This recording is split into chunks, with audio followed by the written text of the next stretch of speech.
우리가 일생 상관없는 일에 휘둘리다가 나를 상관하시는 분께서 전혀 상관할 수 없다면 아마 세상에 이처럼 억울한 일은 없을 것입니다. 지금 저와 여러분이 이곳까지 이렇게 살아왔습니다. 그러나 그 모든 일들은 한 분 한 분에게 어떤 일인지 묻고 싶습니다. 이렇게 제가 묻게 되는 것은 다른 것이 아니라 모든 것을 하나같이 내 중심에서 보게 되고 듣게 되고 또 말하고 생각하게 됩니다. 이런 일들이 그냥 내게 정보가 돼서 나를 주도하는 실세가 되기도 하지요. 그런데 문제는 도대체 이 모든 일들이 나와 무슨 상관이 있을까 하는 것입니다. 만약에 우리가 이 일에 제대로 묻고 정확한 답을 얻지 못하면 아마 정확하지 못한 삶을 살 수밖에 없습니다.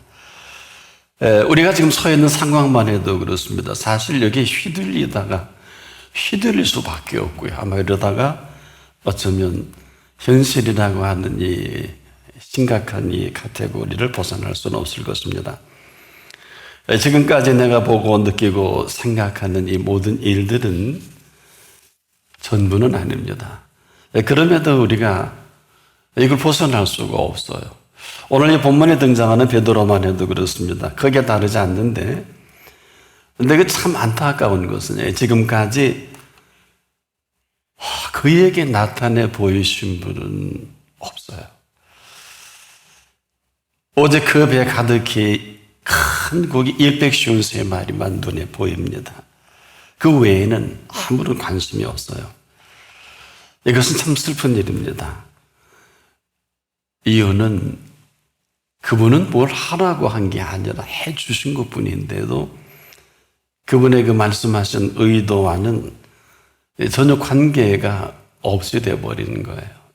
사실 이것은 무엇을 하고 말고 할 것이 아니라 그분과의 대화의 단절입니다. 이처럼 헤아릴 비극은 없을 거예요. 가장 사랑하는 사람들의 비극은 뭘까요? 대화가 끊어지는 것입니다. 물론 죽음 때문에 끊어질 수도 있겠지만 쓸데없는 또 다른 일로 인해 별리가 된다면 이처럼 비통한 일은 없을 것입니다. 바로 심각한 대화의 단절이 예수님과 베드로 사이에 일어난 일입니다. 오늘 이 본문이 어떤 때입니까? 부활하신 이후 아닙니까? 이것도 구체적으로 예리하게 사도 요한이 지켜볼 때 제자들에게 공식적으로 3번 나타난 3번째 이야기입니다. 첫 번째는 아시는 대로 부활하신 그 이른 새벽에 무덤 안에서 있어진 일이죠. 아주 극성맞은 여인으로 인해서 빈 무덤이 인류 최초로 발견되고 이 여인은 얼른 제자들에게 가서 이 소식을 전합니다. 너무 충격이니까. 베드로와 함께 간 그 제자가 함께 확인하는데 그 무덤 안에는 세마포가 그리고 머리에 쌌던 수건이 따로 개어져 있습니다. 안타깝게도 두 제자는 보고 그냥 돌아갑니다. 이 여인 떠나지 못합니다. 그리고 거기서 부활하신 예수님을 근데 만나게 되죠. 그런데 문제는 그날 밤에 예수님이 제자들이 문을 걸고 있는 곳을 찾아가면서 공식적인 제자들과의 첫 번째 미팅이죠. 그런데 얼마나 기쁘셨으면 야, 이 손에 못자국에 허리에 창자국을 좀 보거라. 그랬는데 거기까지더라고요. 왜냐? 하필 그곳에 또 도마가 뭘 바쁜지 거기에 없었어요. 그런데 이 일이 너무 좋아 제자들이 이 이야기를 하니 거기 없었던 도마가 이런 소리 합니다. 내가 그 손에 못자국을 보고 내 손가락을 그 못자국에 넣어보지 않으면 또 내 손을 그 허리에 넣어보지 않고선 나 믿지 않겠다고 아주 잘라 말합니다. 그런데 이 이야기를 정확한 단어를 들으시고 얼마나 많은 고민하셨는지 8일 만에 등장하시죠. 제자들은 첫 번째 만남에도 변화가 없어요. 문 걸어 잠고 숨어 있어요. 똑같은 형식을 취할 수밖에 없네, 예수님은. 문이 걸렸지만은 부활하신 몸이니까 그 가운데 서서 거두절미하고 도마를 향해서 너는 아마 가슴이 섬뜩했을 겁니다. 내 손가락을 이리 내밀어 내 손을 보고 내 손을 내밀어 내 옆구리를 넣어보라. 와, 조금 전에 제가 모든 얘기를 생략하고 첫 번째 오셔서 좋았던 거, 도마가 했던 이야기를 정확하게 들으신 거예요. 그리고 그대로 지적하신 게 아니라 얼마나 많은 생각을 하셨길래, 그리고 다시 와보니 역시나 제자들은 문을 걸고 아무것도 하지 못합니다. 근데 도마를 향해서 했던 이야기는 도마만일까요? 아마 그렇지는 않을 것입니다. 이것이 도마는 결국 만져서 확인을 하게 되는데, 너 보고 믿음 없는 자가 되지 말고 믿음 있는 자가 되라. 참 이 얘기가, 그 다음에 예수님은 이걸 칭찬할 만도 한데 칭찬이 아니라 너는 나를 본 거로 믿느냐, 여기서 끝납니다. 그리고 보지 못하고 믿는 자는 복되도다. 도마는 복되지 않아요. 자, 이 일 후에 이 본문이 오늘 등장하거든요. 제가 이렇게 말씀을 드린 이유는, 이렇게 엄청난 이 실체를 만나고 보고 만져보기까지 한 사람들, 하필이면 제일 사랑받는 수제자 베드로가 그 바로 21장 1절에 그렇게 기록하죠. 베드로가 디두모라 하는 도마와 이렇게 말합니다. 항상 베드로, 요한, 야고보거든요. 그런데 나다나엘과 세베대의 두 아들 야고보, 요한이죠. 그리고 그 외에 두 제자, 이 6명을 데리고 고기 잡으러 가는 거예요. 근데 갔어요. 해질녘에 가서 밤새 그저 빈배 빈 그물로 다시 돌아오는 그 새벽에 더 예수님이 계신 거 아닙니까? 새벽에 그분은 숯불을 펴놓은 것을 보면 밤을 새신 것 같은데, 자, 이러한 상황이 아직도 부활은 끝나지 않았다. 여러분에게 있어서 주님은 부활하신 이후에 40일 동안 계셨는데 오늘 얼마나 지났을까요? 며칠이나 지났을까요? 아직 주님은 승천하지 못하셨습니다. 이걸 3년 내내 말씀하셨어요. 이 사실 때문에. 그리고 이 말씀 그대로 죽은 자 가운데, 정확히 죽인 자 가운데 3일 만에 다시 살아나셔서, 사실 여러분 그러면 된 거 아니에요?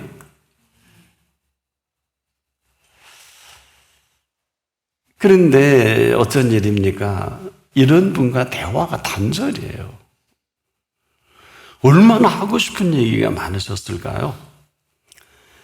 이 얘기는 저도 여러분도 마찬가지. 우리가 이 부활의 강을 건너지 못하면 예수님의 말씀을 전부 못 알아듣습니다. 지식은 머리에서 굉장히 신학 박사도 되고 신학학자도 되고 아시는 대로 바리새인도 할 수 있고 서기관과 장로들 대제사장까지 해 먹을 수는 있어요.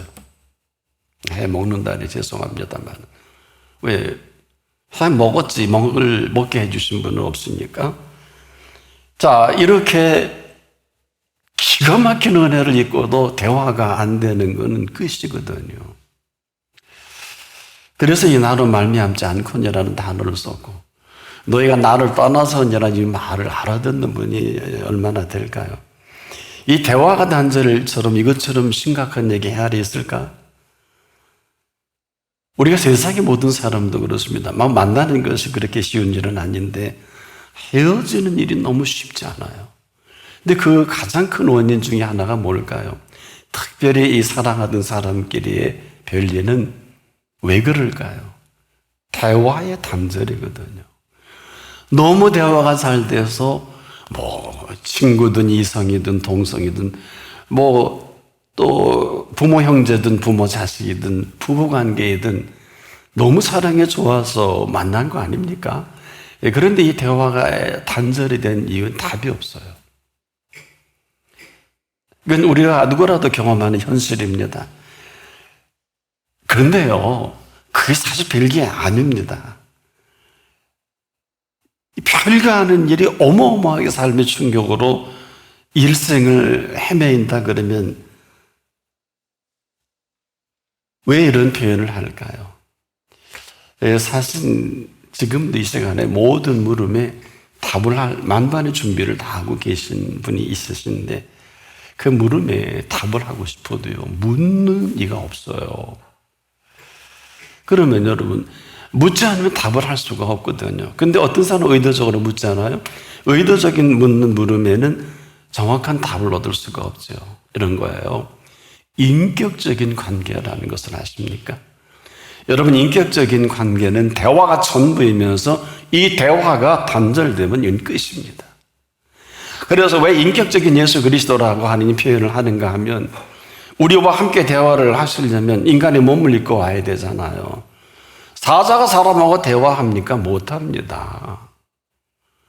어떤 격을 갖고도 인격으로 서로 대화가 될 수 없단 말이에요. 그럼 인간이 돼야 되는 거 아니에요. 그래서 인간의 몸을 입고 와서 말을 통하고 싶어서 오늘 이 시간 온 건데, 그래서 우리가 지금도 아는 건 다 알죠. 사랑하는 사람의 그 사랑의 가장 좋은 관계는 뭘까요? 대화가 가장 잘 되고 무르익은 관계 아닐까요? 근데 어느 때 끝날까요? 대화가 단절될 때. 오늘 여러분에게 묻고 싶어요. 고독한 게 아니에요. 어려운 게 아니에요. 힘든 게 아니에요. 끝난 게 아니라니까요. 대화가 단절되니까 말귀를 못 알아듣는 것뿐이에요.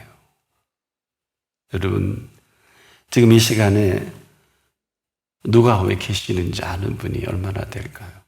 지금도 인격적인 대화라는 것은 이게 전부입니다. 만약에 대화가 끝났다, 격이 파괴된 거예요. 끝난 겁니다. 그래서 지금 힘든 걸 아는 사람이 얼마나 될까요? 이런 거예요. 무슨 말을 많이 해야 되는 게 아니에요. 여러분 사랑하시는 분, 부모, 자식, 친구, 형제, 심지어 부부라도 진짜 사랑하는 사람들은 말을 많이 할 필요가 없어요. 왜요? 눈으로도 하고 바디랭귀지도 있잖아요. 꼭 얘기해야 되는 건 아니란 말이에요. 오히려 말이 많으면 피곤해지지 않아요? 제가 한번 언젠가 비슷한 강의 사건을 놓고 그냥 제 예식이 저축이에요. 안드레가 헤맬 때 그 앞에 말씀을 잘 듣던 어린아이가 이랬을까? 이건 제 생각이. 근데 과연 틀리지 않잖아요. 근데 안드레가 샤프하니까 그래, 왜?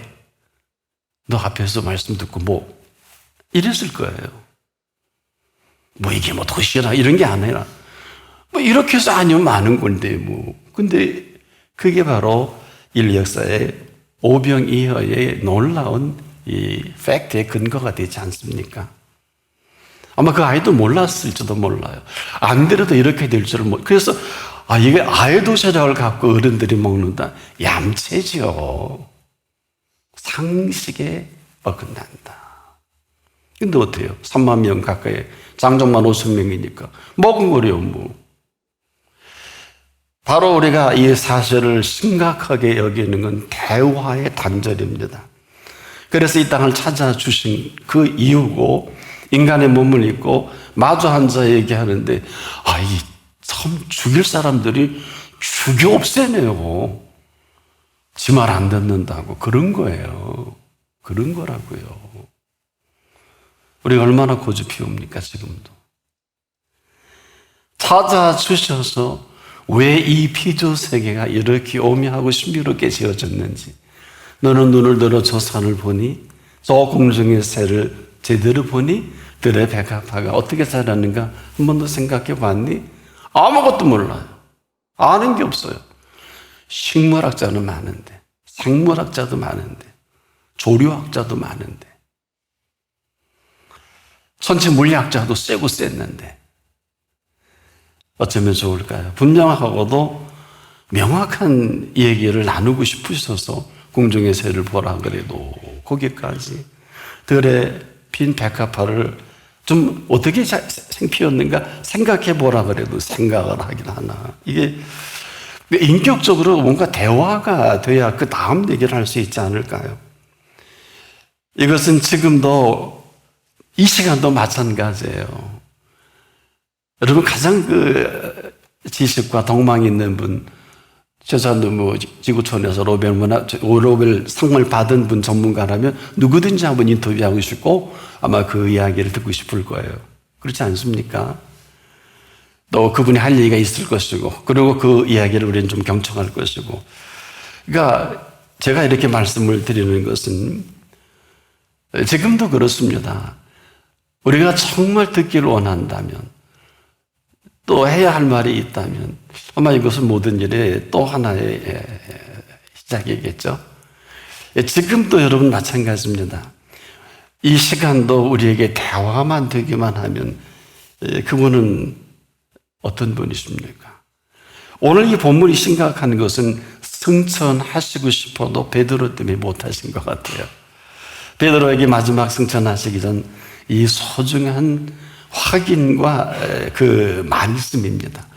확인하고 정확한 이야기를 나누고 싶으셔서 얘기하다가 오늘 주제는 물고기가 아니에요. 여러분 요한복음 21장의 시작은 여러분이 그렇게 좋아하는 큰 고기만 153마리, 이 고기 얘기 아니라고요. 물론 엄청난 시스템을 말씀하신 것도 또 무슨 수산업에 대한 말씀도 아니고 뭐 대단히 뭐 어렵고 심오한 얘기가 아니에요. 그럼 하늘에 계시 여기 왜 오셨겠습니까?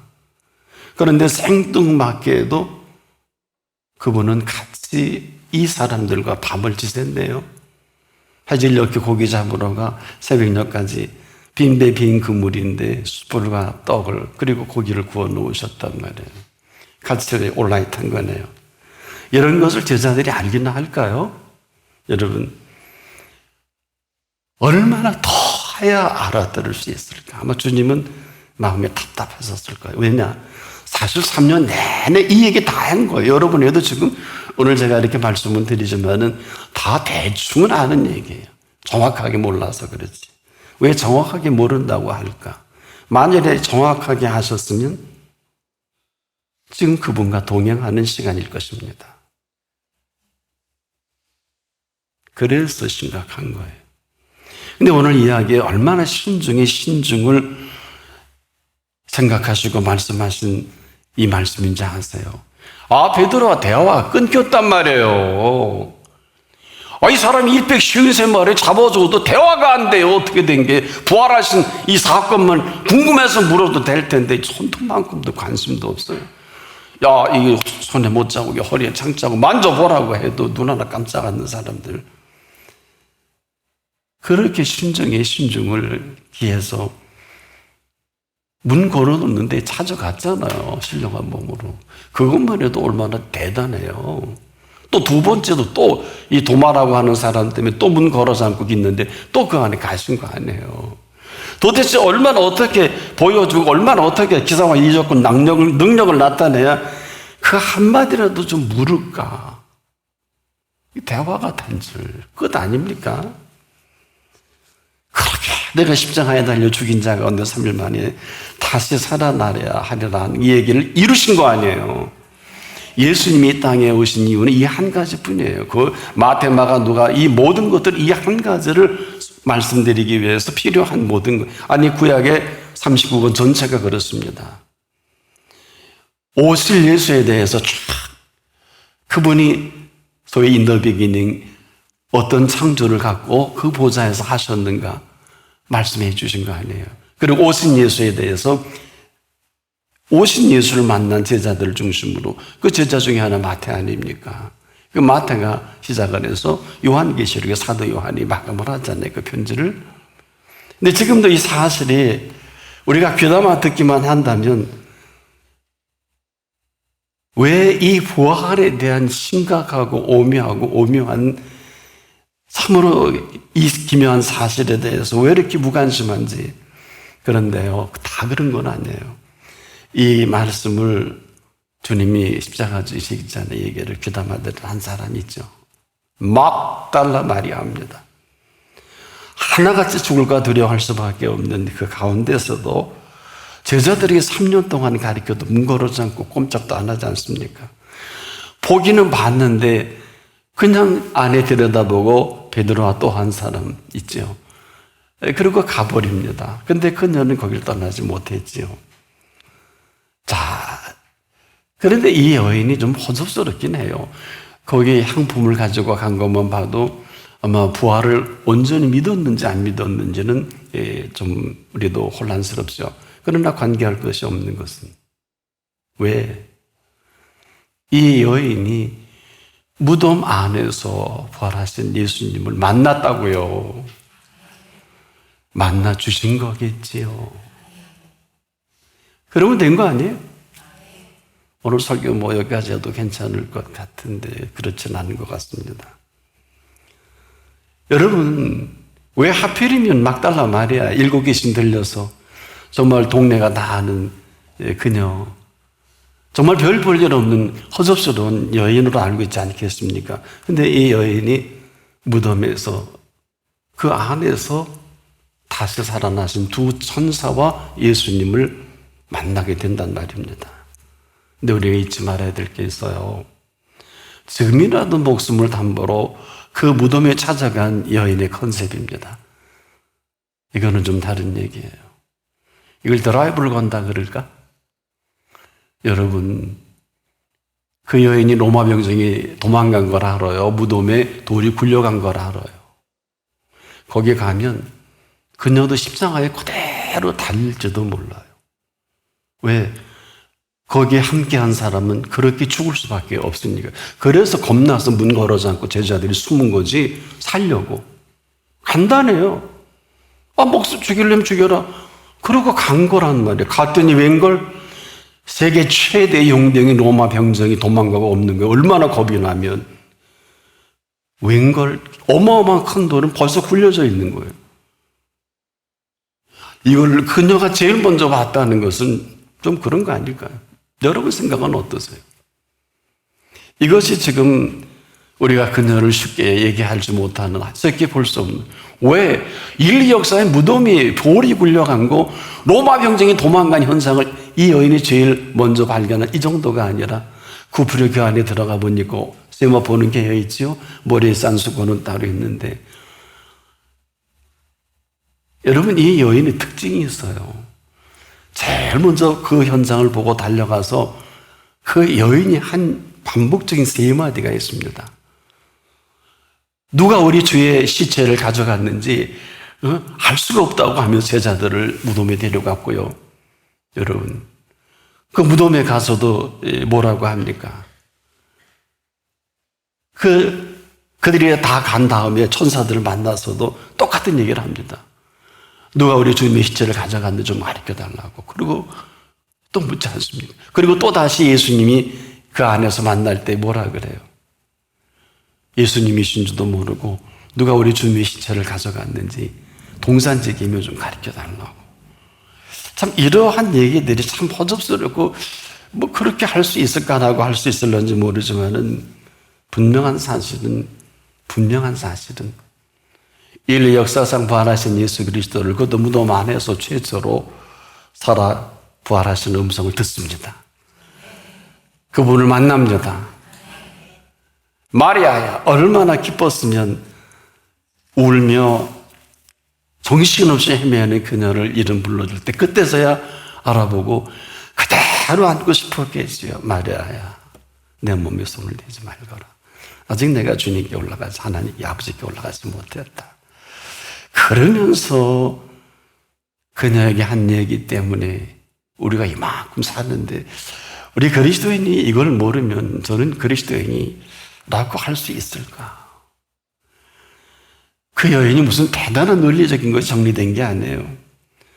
하도 슬피 울면서, 그러니까 똑같은 얘기 하지 않습니까?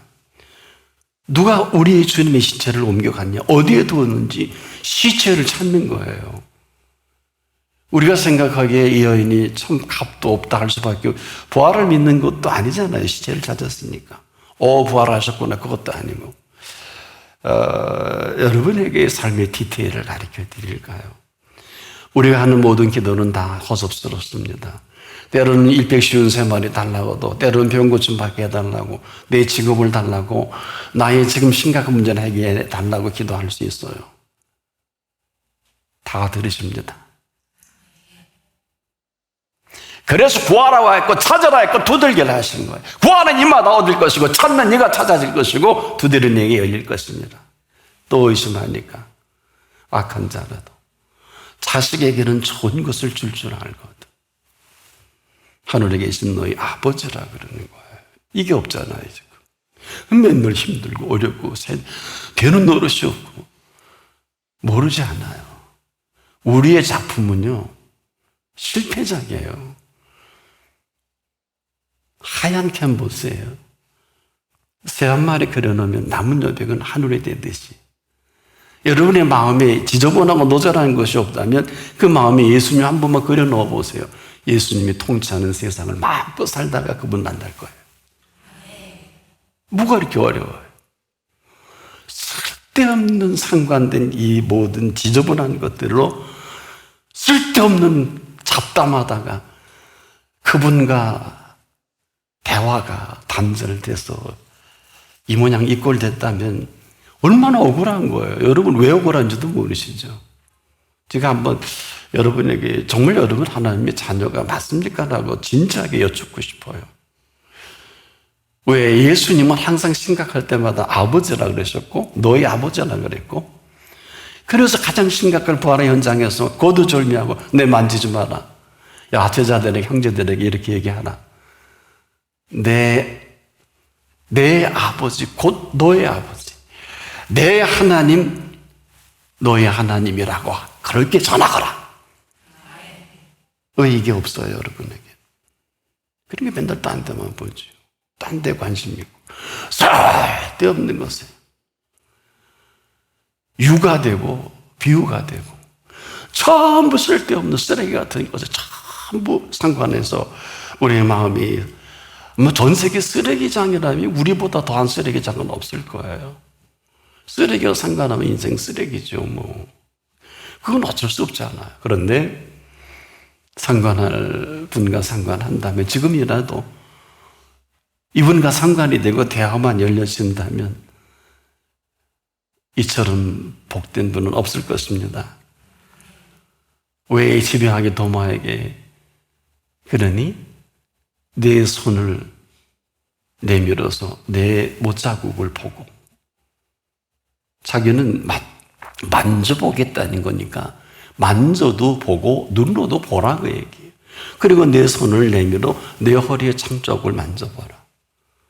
그리고 나의 주 나의 하나님 헛소리하니까 네가 나를 본 거로 믿니?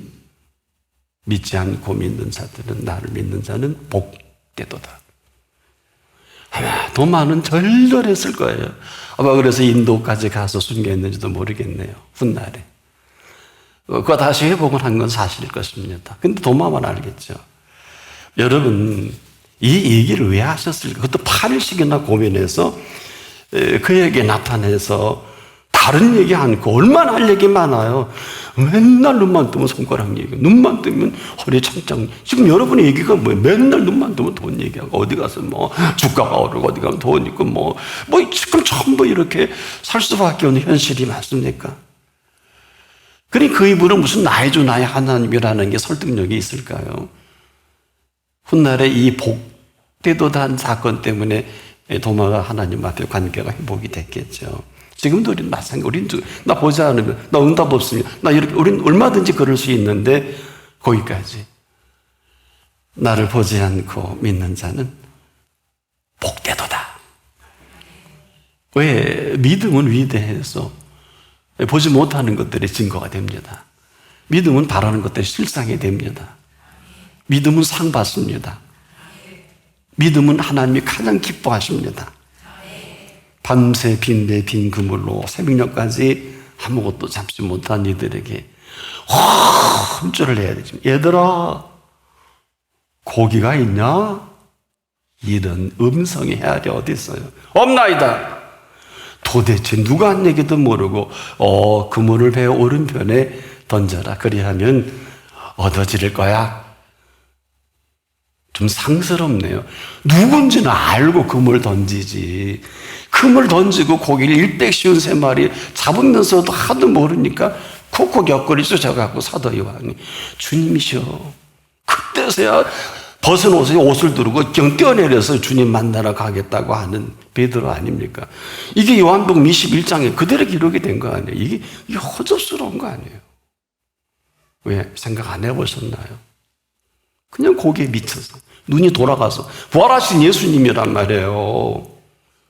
모르면 모른다구나 그러지. 산전, 수전, 공중전, 십자가 형에 다 겪었잖아요. 어떻게 더 보여주세요? 맨날 유튜브 보고 앉았지 말고. 뭘 봐 보기는. 볼 거 뭐 있어요? 쓰레기 같은. 물론 그래도 우리에게 쓰레기 더미 속에서 장미꽃도 피우니까 뭐 그렇게 한다 그러면 하는 거죠. 방법 없겠습니다만은. 아니 배 오른편에 그물을 던져라. 그래 하면 얻으리라. 알아듣건데요. 제가 이렇게 말씀드린 이유는 사도 요한은 다 알았던 것 같아요. 그러니까 이 디테일하게 이 모든 과정을 인류 역사에 마태도 없어요. 마가도 없어요. 누가도 못 봤어요. 이 요한만, 사도 요한만 아주 디테일하게 집요하게 21장 전체는 여러분이 잘 아시는 대로 20장의 숙제가 뭐예요? 막달라 마리아가 그 안에 들었던 음성을 계속해서 깨는 유전자 지도처럼 21장까지 끌고 가지 않습니까?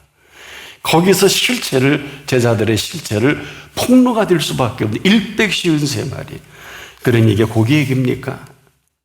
고기 얘기예요. 153마리로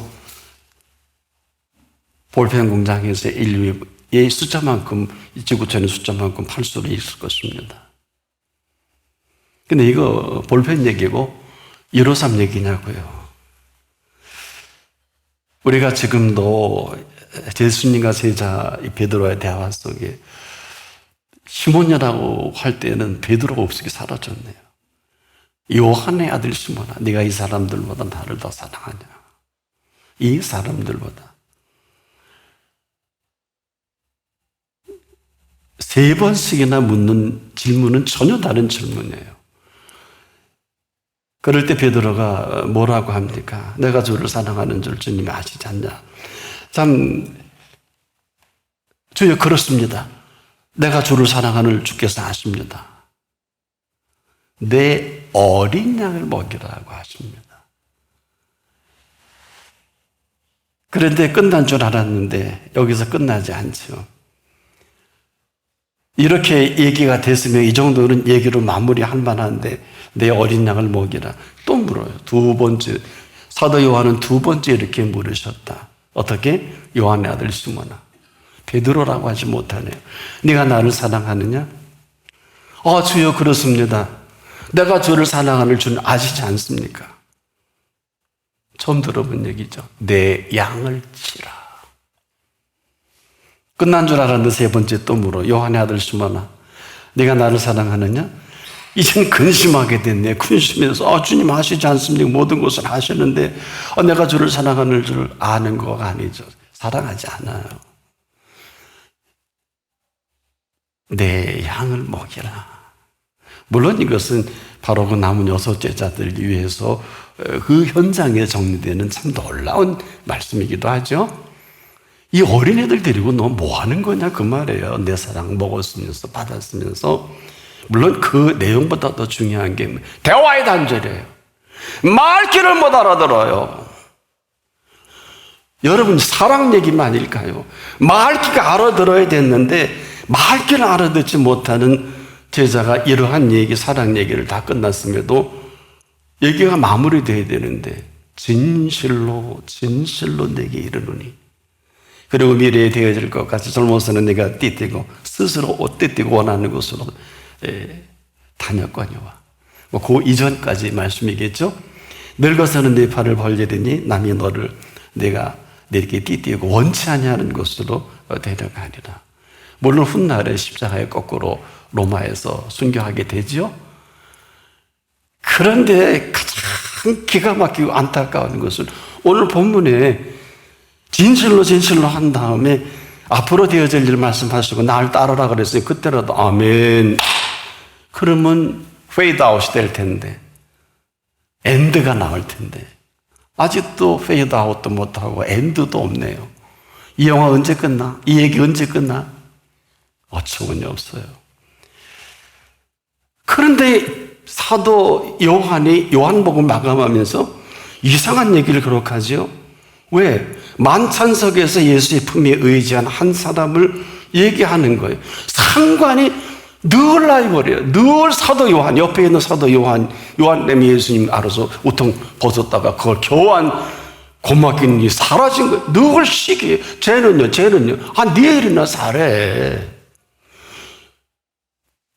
여러분 놀랍게도 요한복음 13장 23절에 보면 요한복음에 사도 요한은 이것을 아주 리얼하게 정말 그 디테일한 말을 안 쓸 수 없는 게 이렇게 기록을 하고 있어요. 그 13장부터는 예수님이 저의 만찬 때 하신 말씀 아닙니까? 예수의 제자 중 하나 곧 그의 사랑하시는 자가 예수의 품에 의지하여 누웠는지라. 이것은 요한이 자기 자신을 이렇게 표현한 것보다 적확한 표현 없겠죠? 네가 눕지 않았잖아. 내가 누웠잖아. 저희 만찬 때 여러분과 제 생각을 멈추게 하는 액션이에요. 보세요. 예수의 품에 의지하여 누웠는지라. 물론 팔레스타인의 그 습성과 그 모든 것들은 이렇게 살죠. 평안하게 앉아서 발을 뻗고. 그것만 알지. 왜 그 심각하고 중차대한 시간에 그 찍어서 네 할 일을 하라 하는 이 어마어마한 시간에 예수의 품에 누워서 발을 뻗고 누웠다. 이건 사도 요한 얘기라고요. 도대체 이 얘기를 왜 했을까요? 근데 이게 베드로에 걸린 거예요. 예수 요한만 사랑하고 그리고 뭐 나를 따르라 그러니까 나나 여러분이나 여러분과 상관된 일로 인해 휘둘리고 이렇게 살아온 거 아니에요. 대상이 누구이든 어떤 모습이든. 자, 이렇게 어떻게 되겠냐 그러니까 그 사람 네 일이나 살아 그러고 싶었겠지만 예수님은 더 심각한 얘기하죠. 내가 올 때까지 그를 머물게 할지라도 내게 무슨 상관이냐. 아마 굉장히 심각하셨을 거예요. 너는 나를 따르라. 완전하게 대화가 안 되는 사나이예요. 어떠실래요? 여러분 어떠실래요? 이 사람에게 예수 그리스도의 부활하신 예수가 있을까요? 지금 대상이 지나가는 계기입니까? 제자 맞아요. 부활하신 예수님 때문에 153마리 아마 시장에서 수산업계에 베드로 스타가 됐을 거예요. 큰 그 153마리 아마 공판장에서 이름 날렸을 겁니다. 부활하신 예수는 없다고요. 이 사람은 어떻게 되겠냐고 온통 살아온 게 전부예요. 부인은 있으니까, 애들도 있으니까, 애 때문에 고기 잡으러 간다고. 여러분도 어때요? 처자식 먹여 살려야 되잖아요. 뭐 잘못된 겁니까, 이게? 일해야 돼, 공부해야 되잖아요. 그런데 왜 밤새 고기 한 마리 못 잡았을까? 되는 일이 없지요. 앞으로도 그럴 거예요. 예언할게요. 왜? 나를 떠나서는 너희가 아무것도 할 수 없다고 이미 했어요. 떠났잖아요. 그러니까 맨날 눈이 동태눈이 되고 머리는 그냥 텅 비어있고 우리의 움직임의 동선은 남과 비교하고 쟤는 어떻게 되고 왜 저랬을까?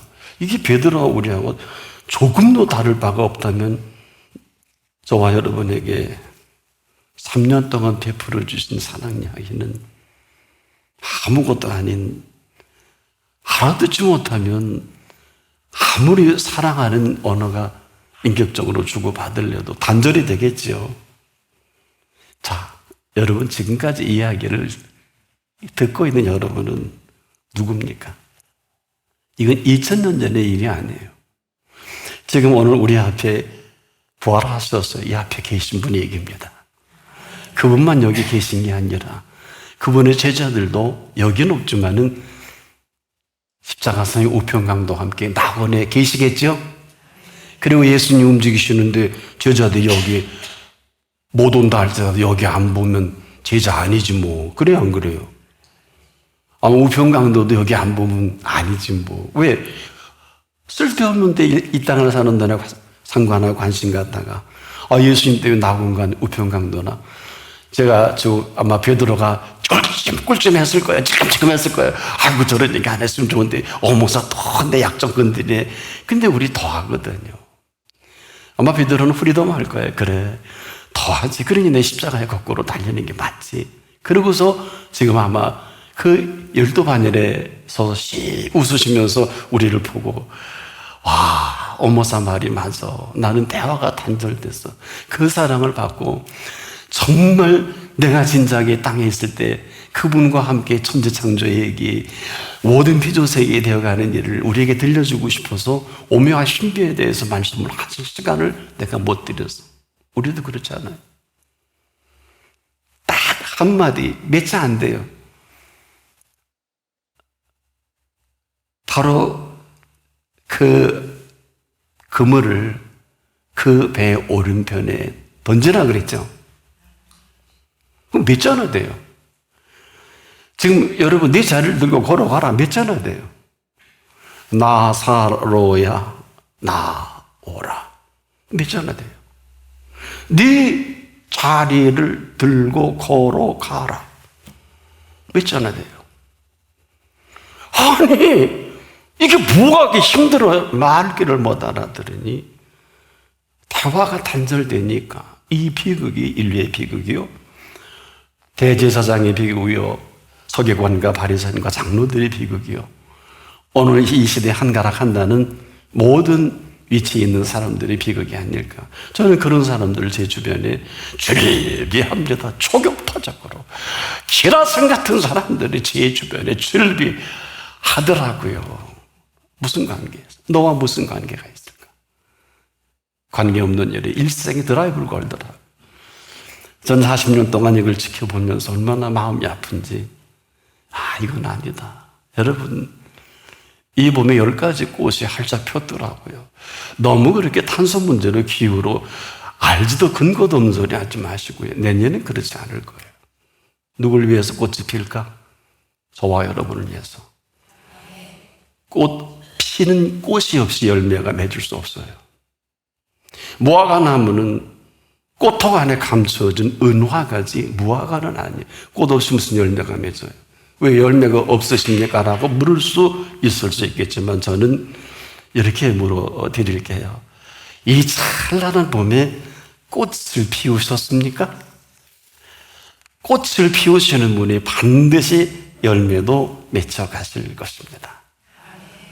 더는 쓸데없는 일에 인생 허비하고 상관을 금하시고, 그가 누구든 어떤 일이든 어떤 관계든 이제는 예수님만 상관할 수 있기를 바랍니다. 이 이야기는 얼마나 심각합니까? 그래야 예수님이 이후로 저와 여러분을 상관하실 수가 있기 때문에 그렇습니다. 기도하겠습니다. 이런 줄도 모르고 우리가 부활하신 예수님을 귀로는 듣고 이로는 머리에 파삭하고 너무 잘합니다. 그런데 오늘 부활하신 예수님이 계시지도 않고 그토록 사랑하시는 그 음성을 듣고도 우리는 묵묵부답입니다. 이제라도 나를 가장 사랑하시는 분과 대화가 시작되게 하소서. 예수님의 이름으로 기도합니다. 아멘.